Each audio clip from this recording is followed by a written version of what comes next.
Welcome, everyone. We're going to start the meeting. In compliance with Chapter 231, Public Law 1975, entitled Open Public Meetings Act, adequate notice of this meeting has been provided as specified in the Act. Proper notice of this open public meeting was provided in the notice of January 4th, 2024. Said notice was posted at the entrance of the Board of Education offices, mailed to the Nutley Township Clerk, sent to Tappan to Nutley, and advertised in the Nutley Sun, and posted on the district website. Can everybody stand for the flag salute? Pledge allegiance to the flag of the United States of America and to the republic for which it stands, one nation, under God, indivisible, with liberty and justice for all.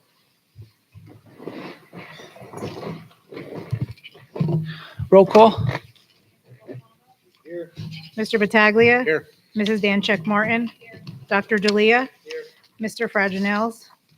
Mr. Kaczynski. Mrs. Quirk. Mr. Scotty. Here. Mr. Ferraro.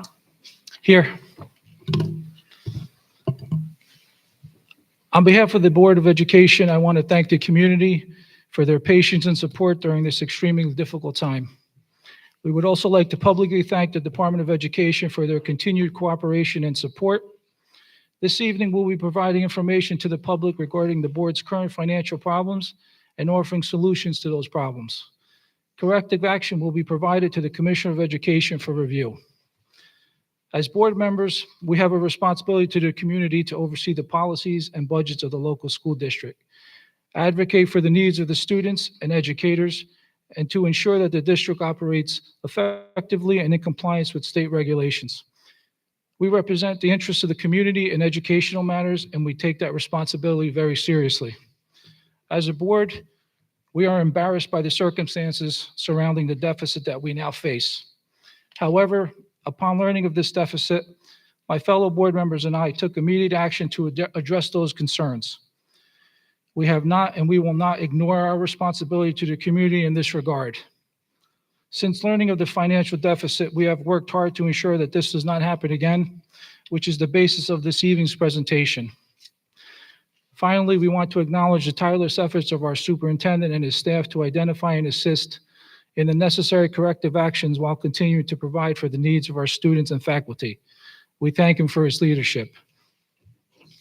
At this moment, we're going to do a presentation. Our Chair of Finance, Trustee Battaglia, is going to discuss the presentation, at which point, once we conclude, we're going to come back up here on the dais and we're going to open up the public comment portion of the meeting.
Thank you. Good evening, everyone. To reintroduce myself, my name is Joe Battaglia. I joined the board in 2022. I was elevated to chair of the Finance Committee in 2023, and I've sat in that position for the last 16 months. The purpose of this presentation this evening is to provide some contextual information to the community. It is a supporting document to the corrective action plan and an FAQ, which we posted on our website, and many of you have in hard copy.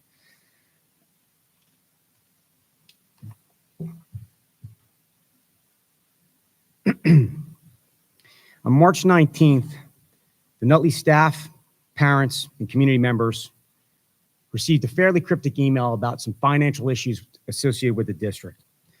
The boards of trustees, many of the administrative staff, and the community were justifiably concerned with the lack of information at the time. The deficit, which was investigated and verified by multiple independent groups, including the New Jersey Department of Education, our district auditor, district administrator, and Nutley Board of Trustees, identified that we have a fiscal deficit in this year, 2023-2024, of $7 million. That fiscal deficit has created significant stress on the cash flow of our district and has made it difficult for us to continue operations for the rest of this year without a capital infusion.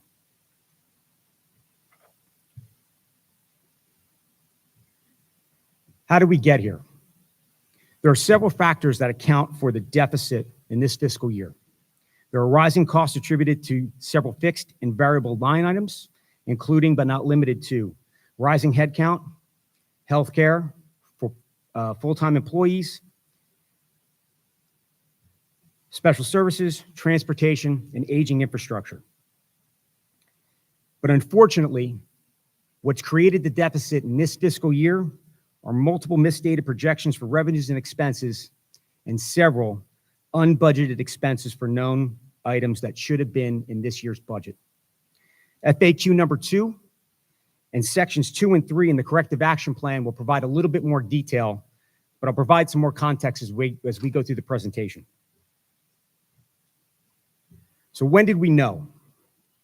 The district verified the current deficit on March 13th of this year, but the investigation into the procedures of the business office began in the spring of 2023. The Finance Committee was asking for additional transparency into the current year budget, last year's cycle. To be clear, our budgetary cycle begins in July 1st and ends on the 30th, follows the calendar year of the school year. As we were beginning to embark on some projects to improve the infrastructure of the district, we wanted to ensure that we were operating with a clear fiscal picture. We asked the business office to provide some reports, including things like projected versus budgeted, as well as transparency to our reserves. Our goal was to ensure that we made decisions with clear and concise information. Unfortunately, at that time, the business office informed us that they could not produce the reports. Part of the issue was a significant backlog, 7 to 8 months of daily processing, some of which was tied to an employee who was on leave, justifiably so. When learning of that issue, the Board of Trustees, same day, engaged an accounting firm to come in and provide support to the business office and help close the books for 2022-2023 fiscal year. That process took far longer than we had expected and longer than we were led to believe. The books were closed in November, and at that time, we identified a $686,000 deficit for the fiscal year 2022-2023. It's not unusual for districts to operate in a deficit, but it is unusual for Nutley to be in a deficit. At that time, we were fortunate to have cash reserves, which allowed us to address the deficit, but we increased our request for transparency into this fiscal year, given where we were in the cycle. At that time, the books were passed over to our independent auditor, who then completed the audit in February, and in that audit identified a reduction of fund balances from $9 million to $2.4. Portions of that balance were encumbered for projects that we had agreed, but there were several items that we were concerned about, including the fact that our fund balances eroded far lower than we had expected. At that point in time, the Board of Trustees requested an immediate mid-year status report, as well as a cash flow analysis by our auditor, and subsequently asked our business office to perform the same task. When they both completed their work, they agreed that we were in a $7 million deficit. What has occurred since that deficit was identified? Since verifying the deficit on March 13th, the district has done the following. We've notified the New Jersey DOE of the situation within compliance of the statute of 48 hours. We've notified our peer group, the Nutley Board of Commissioners, and I'd like to make an aside and note, because there have been some questions in the community, the Nutley Board of Commissioners and Nutley Board of Education operate independent audits and independent budgets.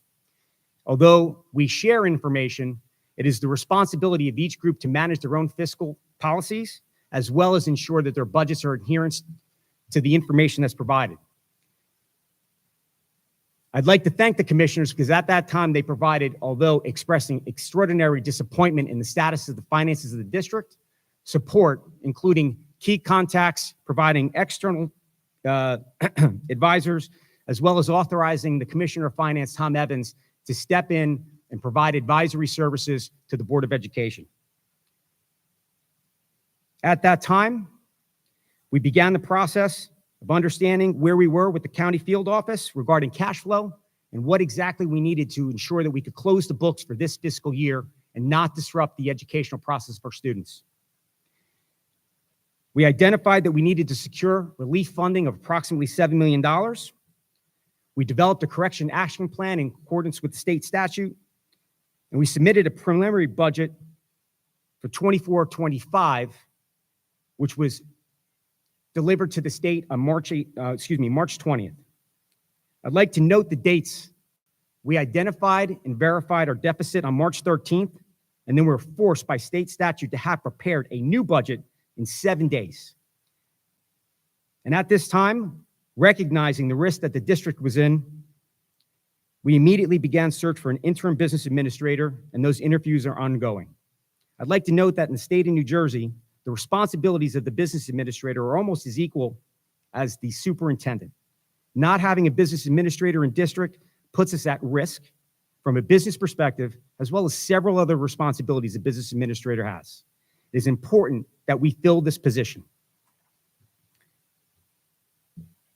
I'd like to take a moment to talk about what a corrective action plan is. The corrective action plan, which was generated in conjunction with the New Jersey Department of Education, the county office, and the Board of Trustees and the district administration, represents a framework that we are going to follow to adhere to remediations necessary that were identified through our investigation.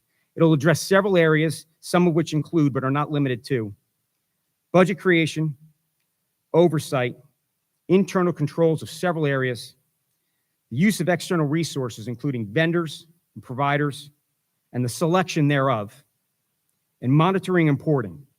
Last but not least, that was the item that began this process in April of last year.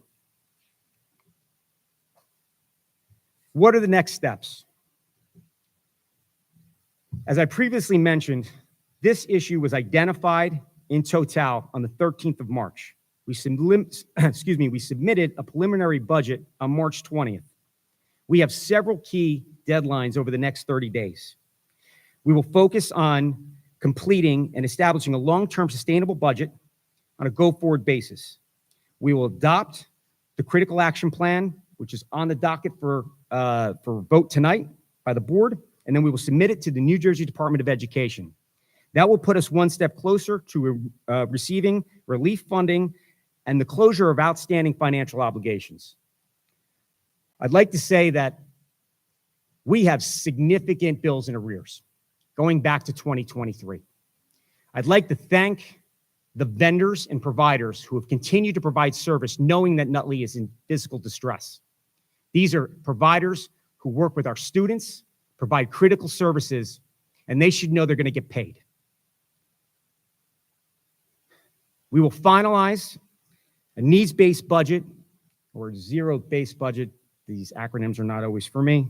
But in essence, we're going to put a budget together that ensures that we spend what we need and we do not spend in areas that we should not.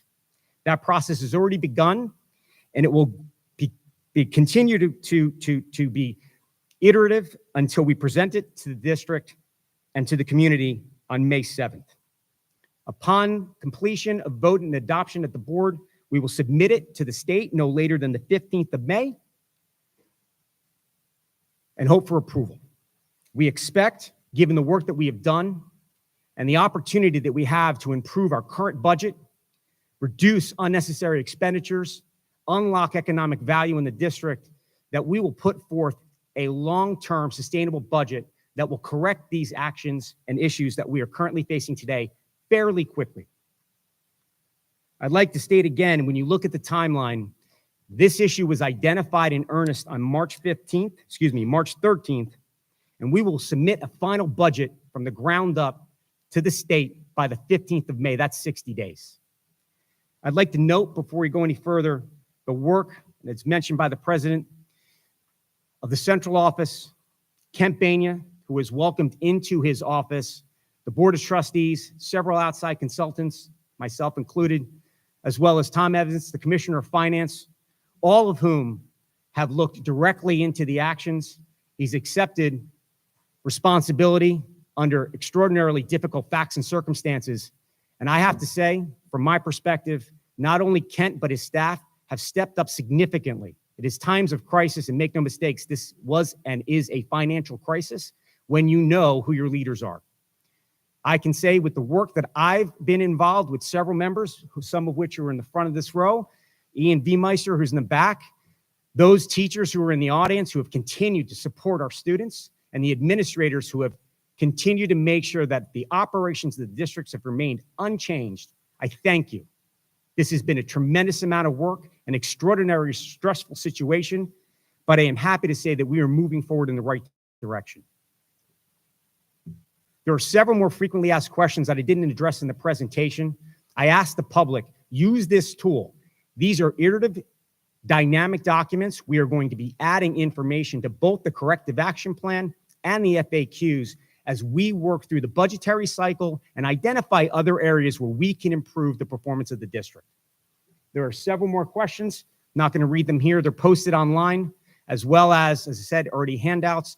Use these as opportunities to educate and dive deeper into the questions that you have for us as we go forward. I have one more comment.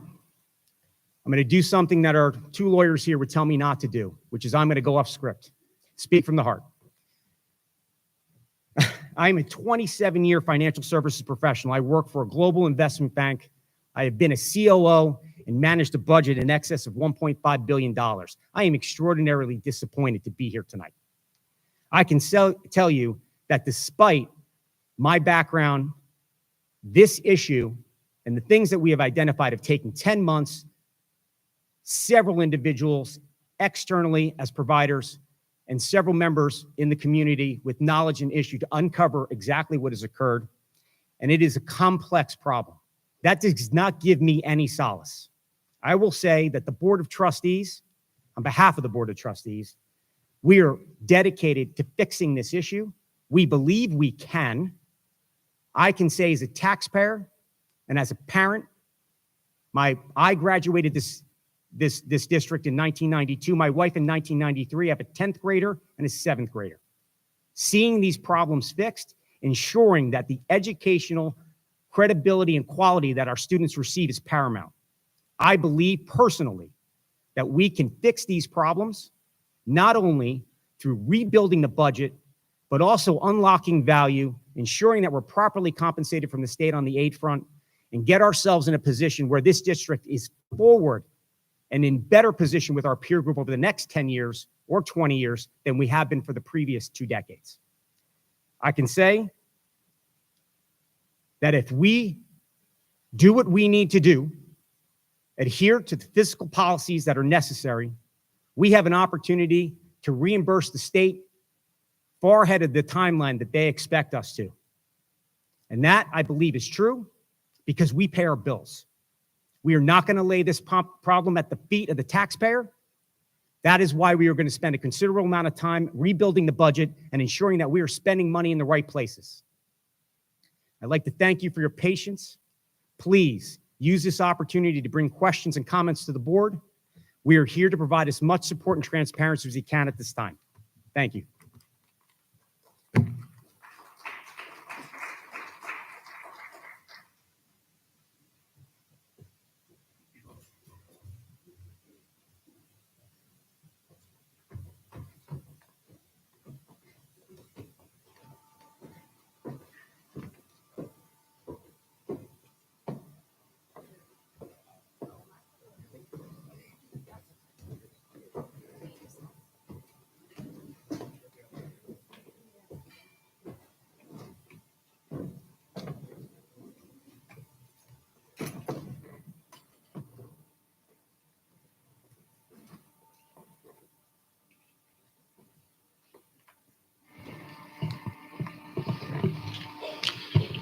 Thank you, Trustee Battaglia, for that presentation. I make a motion that we suspend the time period for the public comment portion. All in favor? Aye. Opposed? We now come to the portion of our meeting where we allow members of the public to address the board. In this section, we allow comments on reports, resolutions, and all school-related matters. Our board regulations number 0167 allot 20 minutes for these communications. Each person shall be limited to 3 minutes, and we ask that you try to stay within this requirement. Speakers may speak more than once, only after all others wishing to speak on the topic have been heard. All statements will be directed to me as the chairperson, and no one may address board members individually. Please be reminded that if your statement is too lengthy, abusive, obscene, irrelevant, or redundant, your participation may be terminated. Comments concerning district employees and/or students will not be responded to. Please remember to state your name and address each and every time you address the board. For questions where the board may not have immediate answers, the board will take information and respond to you at an appropriate time. Does anyone have any comments?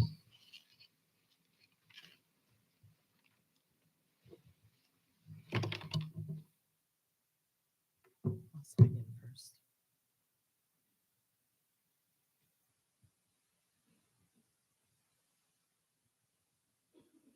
Actually, I'm sorry. Before you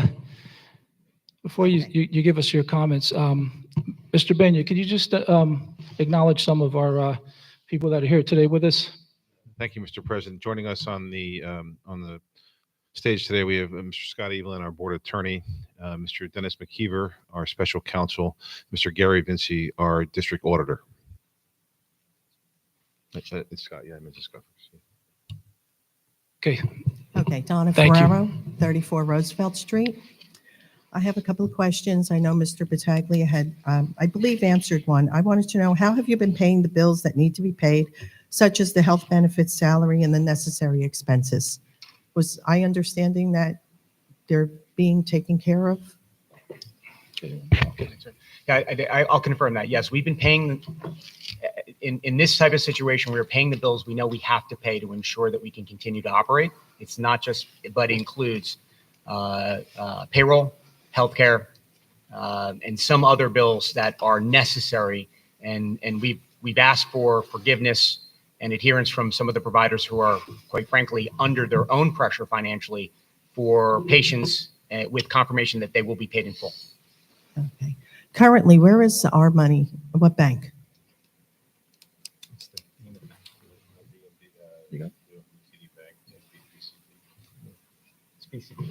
Yeah, it's BCB. Okay, so the money is, any money that goes in there is insured? Because I know most times there's a cap, but I guess with big budgets like this, they would be insured if anything were to happen to the bank. Correct? Big enough? Up to the federal limits. Okay. Okay. The monies for the state that we get from our state for our special education children, is that money in a separate account? Do you keep that separate, or do you put that in general funds? That's a question. Yes. So we get state aid in the terms of special ed as well as extraordinary aid. Those both go into our general fund account. Yeah, Fund 10. Okay. Is there a way to keep that separate so that the special education students are not, affected by it? Like, I know a lot of times in districts, that's how they work it, and they put then what they have, the reserves in special, into the general fund. I was just wondering if there is a way to keep it separate so no programs are affected for the special needs children. Mr. President, can I answer that question? Yeah. So to your point, the monies come in revenues and they get appropriated in expenditures. The appropriations are separated in our budget, but the revenues go into one bank account. Okay. With the shortfall of money, there will be necessary training for the paraprofessionals and teaching staff, and for the behavioral and parent training that Bergen County gets. And there is a rumor that Bergen County Special Services with the program at Washington School is going to be eliminated. Yeah, so the BD programs, ERI programs will continue. Right now, we will be doing them with our people and our staff instead of outsourcing those. Okay.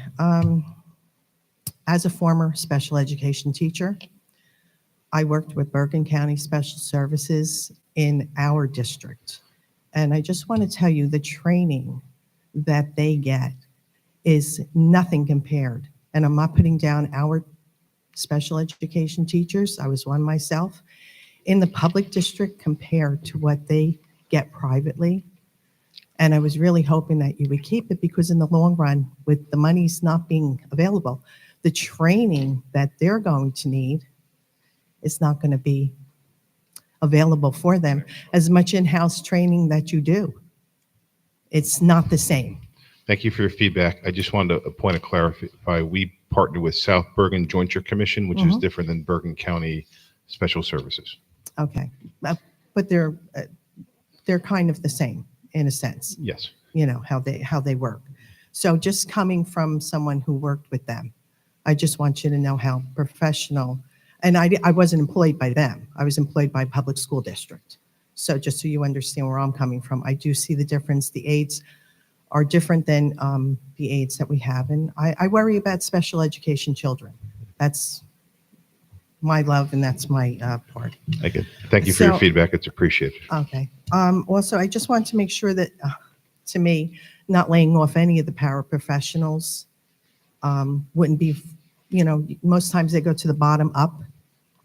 And I hate to see paraprofessionals where it's in the children's IEPs, that you remember that's a legal document also. And if they have needs for these services of these wonderful people, to please don't lay off the paraprofessionals for special education students. Thank you. Thank you. Thank you.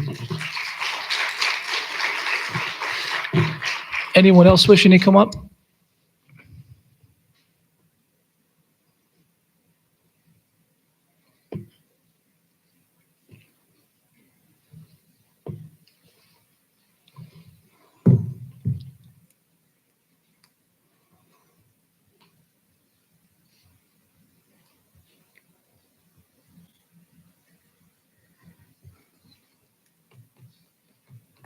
Good evening, Brian Canova, 147 Beach Street. Mr. Battaglia, at the top, you mentioned 2024-25, the budget prepared in 7 days, that it would be needs-based. We'll spend what we need and we won't in areas that we should not. We just don't, as collective, we just don't know what those areas are. But I just wanted to mention, as a father of a student at Radcliffe who's currently benefiting from math strategies and a high impact tutoring program. Can my family expect these programs to continue?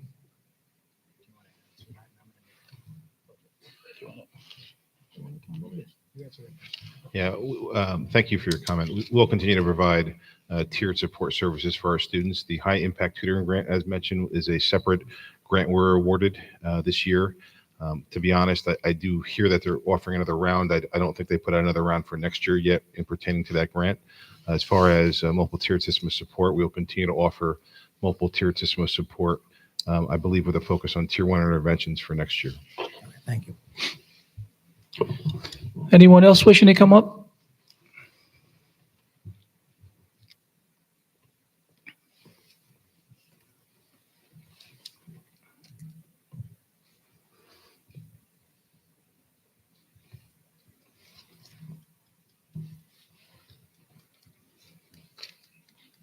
Good evening. Could you just please state your name and address? Mark Jacobson, 115 Margaret Avenue. Mr. Battaglia, you mentioned earlier on in your presentation about the $7 million from the state of New Jersey and the anticipation to pay that back ahead of schedule. What is the current schedule to be paying that back? As well as that, is it that an interest-free grant? So we haven't been given clear direction from the state as the length of the loan, if we will in fact, typically it's 10 years. And I want to be clear for a previous question that was also made, the current budget that we have was a right-sized budget to correct the imbalance between revenues and expenditures. That's the preliminary budget. Our final budget, which we'll post on the 5th, or excuse me, present on the 5th or 6th of May, or early May, will have more detail in it, which will explain to you what our projected payback rates will be and whether or not there'll be an interest associated with it. Actually, Mr. Gary, Mr. Vinci here, he's our auditor. Do you have any information on that? Just general information with regard to loans and payback. Yeah, typically with the loans from the state of New Jersey, they are 10-year payback. State does have the ability to charge interest, but districts that have received loans from the state have not been charged interest during that 10-year window. So I think it's the expectation that the interest would not be charged, but the state does have the ability to levy it. All right, thank you. And then an additional question. In the frequently asked questions, one of the questions you did not address was question number 8, would deficits significantly affect the academic and extracurricular programs of our students? You said the question answered said no, but there might be minimal changes impacting the student program for the 2024-2025 academic year. Do we have any idea right now what kind of impacts those potentially could be for our students? As a father of 2 students in school, that's very concerning. Mr. Rania? Currently, we're strategizing to make, we're looking at our programs to find efficiencies so that the day of the student is not impacted. With the changeover from the revenues being actualized instead of inflated, we have to build our budget around actual revenues coming in. So of course, staffing is something we're looking at this time. We're looking for ways to have minimal impact of staffing on students, but there may be, in some cases where there is low class size, a raise in class size, mostly at the secondary level. All right, one additional question. You were stating that it's key for you guys to hire an interim business administrator, which I absolutely agree. They are a key person in the district. And you guys are said the process of interviewing is ongoing right now. Is there going to be any changes in the hiring practices right now versus the hiring practices of the previous business administrator, which helped put us in this position? We'll of course look at that. But just to be clear, the practices are that there's an interview process. There's committees that are put in place to interview the candidates. There's background checks that are done. All of the standard background checks that are required to work in the school district. We'll work with our professionals, our attorneys, and the state to see if we can fine tune that and put some other safeguards in place. Would one of those safeguards potentially be just a simple Google search, as many of us in this room probably Googled the name of the previous business administrator? I understand, sir. All right, thank you. Thank you.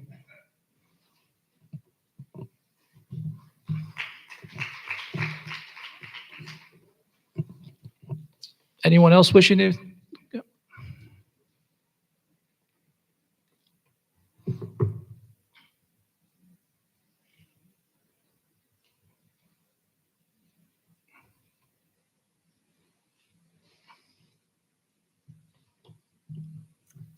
Venus Hernandez, 274 East Passaic Avenue. Mark took one of my questions, so thank you, Mark.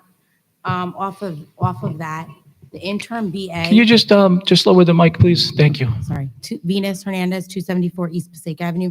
Mark took one of my questions. When hiring the new interim BA, what will their qualifications be? Will this person actually have a background in financing, accounting to help not have this happen again? So there are requirements in order to be a BA. Those are, you need to have a license. You need to have certain criteria to be a BA. So we'll look at to see if what else we can, candidates are available out there that have some of those qualifications. But there are criteria that's for that position. Okay. And then in the paper, it says they will report to the superintendent and the finance committee. Is the finance committee going to be the same people that were already on, or will it be a whole new finance committee? Sorry, can you just repeat that? in your district finance corrective action plan, it says reports will directly go to the superintendent and the finance committee. Is the finance committee the same people that were already the finance committee, or will it be a new finance committee? Well, this is a corrective action plan, so right now, the finance committee is the same group. But it's also, we're going to, this is not just something that the finance committee is going to handle, it's the entire board. Okay, so then the finance committee that was involved with everything that happened with David, how is it that they didn't see anything that was happening as he was in charge, but didn't everyone have see it, have a word? I'm sorry, I'm having a hard time hearing. Sorry. If it's the same finance committee that was on when David was here, how can we guarantee that they're not going to make the same mistake? Because shouldn't they have seen what he was doing? So how is it that you keep the same finance committee going moving forward then? Well, the finance committee is the same, but that's been intact for this year. We can't speak to particular, personnel Yeah. matters, so, but we are implementing safeguards that are going to assist, whether it's the existing committee or whether it's a new committee. We're going to look to implement more reporting from our auditors, our external auditors.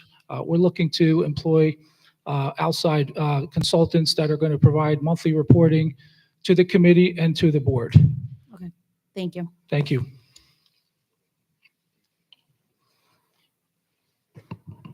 Anyone else wishing to come up?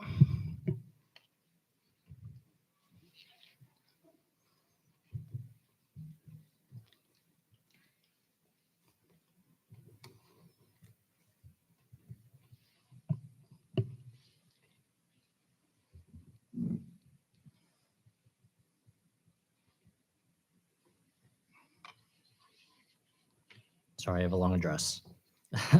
Nicholas Frey, 66 North Spring Garden Ave. Since the last meeting, I've had time to look through the audits.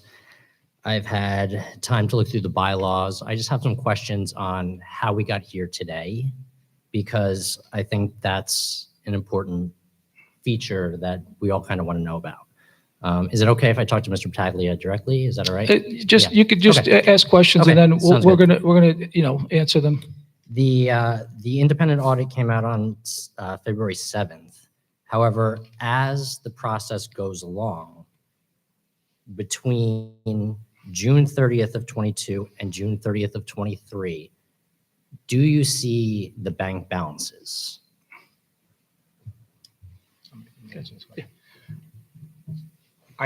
If I could, Yeah. adjust your question. Yeah. I think there's a question around the use of the treasurer's report and how the treasurer report is represented as part of the finance committee. For clarification, the treasurer's report is a monthly snapshot in time of the balances of the accounts. It is not a clear indicator as to health of the district, an indicator of inflows and outflows, and that report can vary significantly over time. If you look for our treasurer reports, you can see that our last treasurer report is dated as December. And it is identical almost to the treasurer report that was dated as of September. At this point in time, I'll say to you, the tools that we've been asking for, that we are going to bring in outside auditor firms for and consultants for, are the tools that are necessary to provide a clear insight as to the health of the district, because the treasurer report is just one simple tool that provides you a fairly basic view into the balances of the accounts that are not indicative to the encumbered capital that are necessary to keep the business running. So with the bylaws, bylaw 0172, duties of the treasurer of school monies. Number 7, render the money report to the board, given the detailed account of all receipts, amounts of all warrants issued, and accounts from which they were drawn, and the balances of each account. Were you or were you not provided with the balances of each account? We were provided with the balances of each account, but there's information here that unfortunately we can't provide at this time based on the ongoing investigation. I'm going to ask a question you might not be able to answer. Were they correct? Yeah. Yeah, I don't think that's. The treasurer, I think the question is what Excuse me. Yeah, yeah.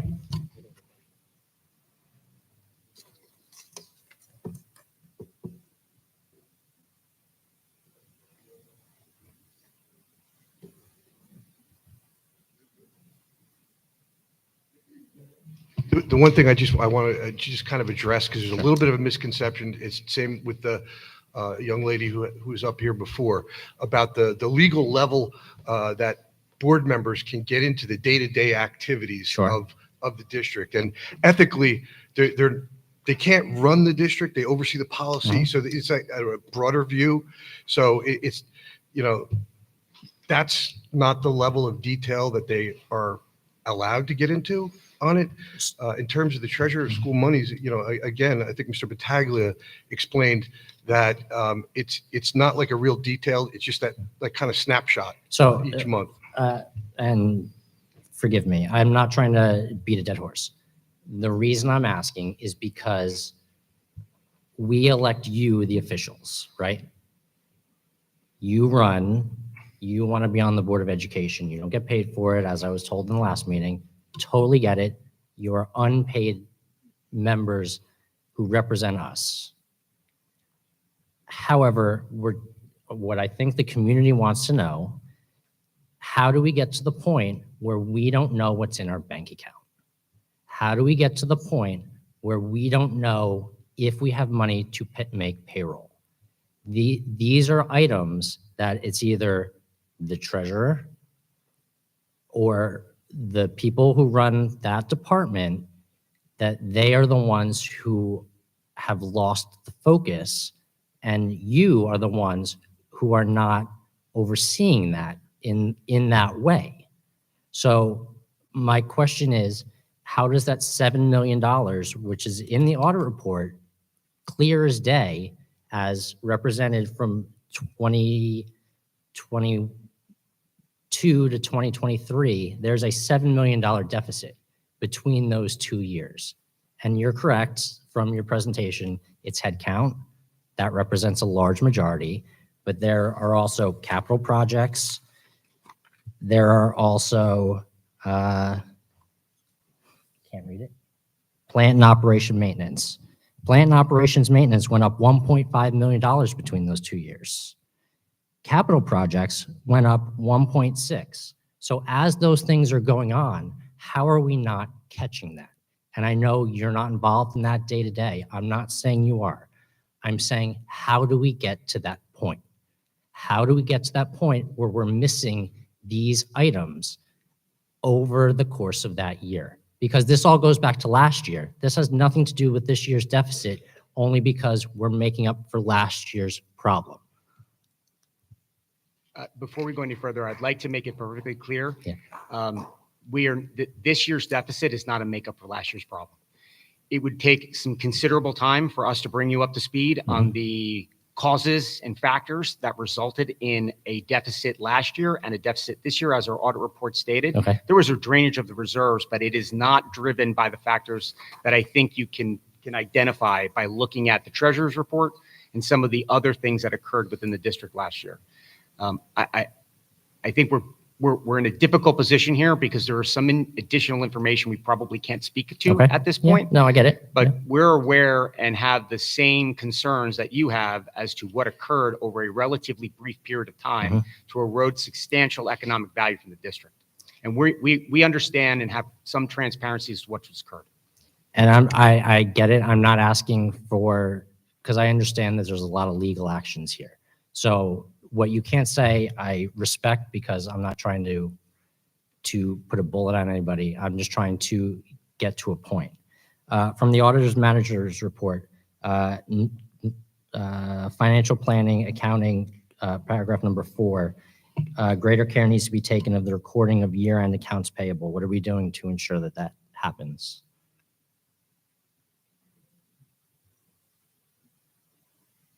It's page 13 of the auditor's management report.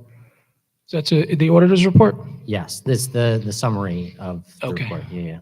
Mr. Vinci, do you have, I don't know if you have a copy of the auditor's report. I do. I think the question is what new procedures are being implemented internally regarding that recommendation. I know at the night that the board had accepted the audit reports, there was a corrective action plan that was prepared by the business administrator with the procedures that were outlined to correct that. So, for example, that report, the year-end payables, it was just our recommendation to ensure that the internal accounting reports agreed with the general ledger of the budget reports, et cetera. I do not have a copy of that Okay. corrective action Just out of plan. curiosity, if the business administrator is the one who recommended that, are we taking that recommendation? He's required to prepare the corrective action plan for the annual audits. That's correct. And what are we doing? The one before that, number 3, is to continue to monitor the budgets and revenue, which I think you now are taking that steps to do, to ensure that there's sufficient funds available to meet the operational needs. Are we making, is that also part of that corrective action plan based on the auditor's report? It is, but I also think tonight's corrective action plan expands on that. Okay.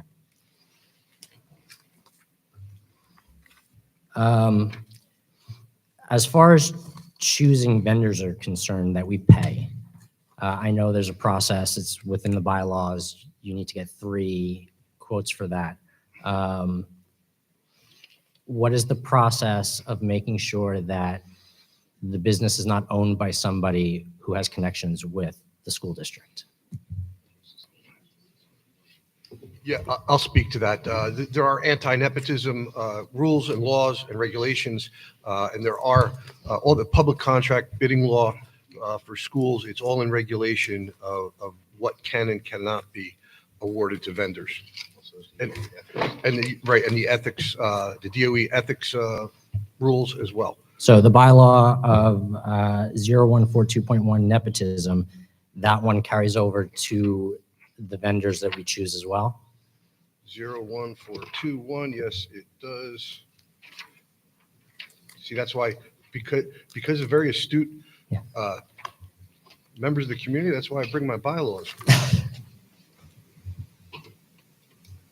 Yes. Okay.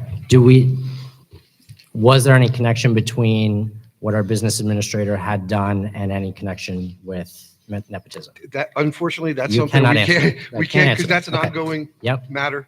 Yep. So we can't comment Okay. on that. I appreciate it. Thank you so much. Thanks. Thank you. Sorry.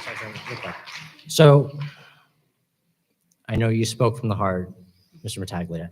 I get it. I'm not trying to pinpoint this on anybody. I'm just concerned as a member of the community that oversteps and oversights have taken place. And the fact that it took, and I understand that you cannot control how fast somebody works, but the fact that it took 10 months for somebody to come back with information, to me is, I don't know if it's a failure on his end or the people sitting here not pushing hard enough. I don't know, I'm not in the room, but it's an oversight that has cost a lot of money. It's going to cost people their jobs. It's going to cost children. I know you're trying not to, but it's going to cost education. It's going to cost sports. It's going to cost activities. It is going to cost us. I know you're trying not to, but the max you can raise our taxes is 2%. I foresee that happening. And all of this is because of oversights by one and multiple people on a team. And that is the unfortunate thing that's happening here. Again, my questions are not trying to pinpoint this on any particular person on the stage today. It's trying to gain information because the information that has been given has stunk. It has not been clear. Today's presentation is the first time that we've gotten something. I understand why, but it has created rumor mills. It has created bad mouthing. It's created all this stuff that circulates on social media and within this community. And we need clear and precise answers. We need it because we are the ones that are being affected. Thank you. Thank you.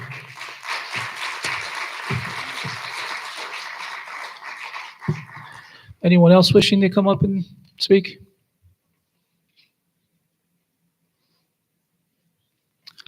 Okay, seeing none, motion to close the public comment portion?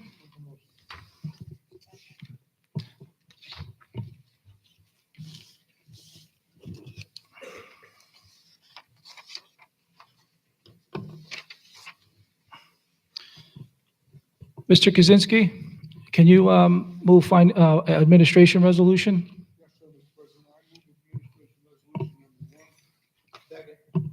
Discussion? Yes. Mrs. Dancheck Martin? Yes. Dr. D'Elia? Yes. Mr. Freginels? Mrs. Quirk?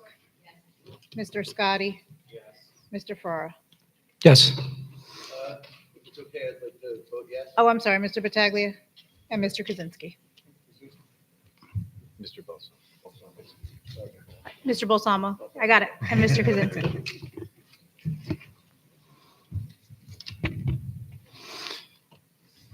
Mr. Battaglia, Finance? Yeah, Mr. President, I'd like to move Resolution 1 as written. Mr. Bolsamo? Well, discussion first. Any discussion? Roll call? Mr. Balsamo? Yes. Mr. Battaglia? Yes. Mrs. Dancheck Martin? Yes. Dr. D'Elia? Yes. Mr. Freginels? Mr. Kaczynski? Yes. Mrs. Quirk? Yes. Mr. Scotty? Yes. Mr. Farrar? Yes. Any old business to come before the board? Any new business? Whereas the Board of Education will be discussing matters exempt from public discussion pursuant to NJSA 10:4-12. Now therefore be it resolved that the Board of Education recess to close executive session at this time to discuss personnel, anticipated litigation, and contracts. Be it further resolved that the results of the discussions will be made public by inclusion on the agenda of a subsequent meeting of the Board of Education, or when the reasons for discussing such matters in closed session are no longer exist. Can I get a motion to adjourn into executive session? Second? Okay, thank you, everyone.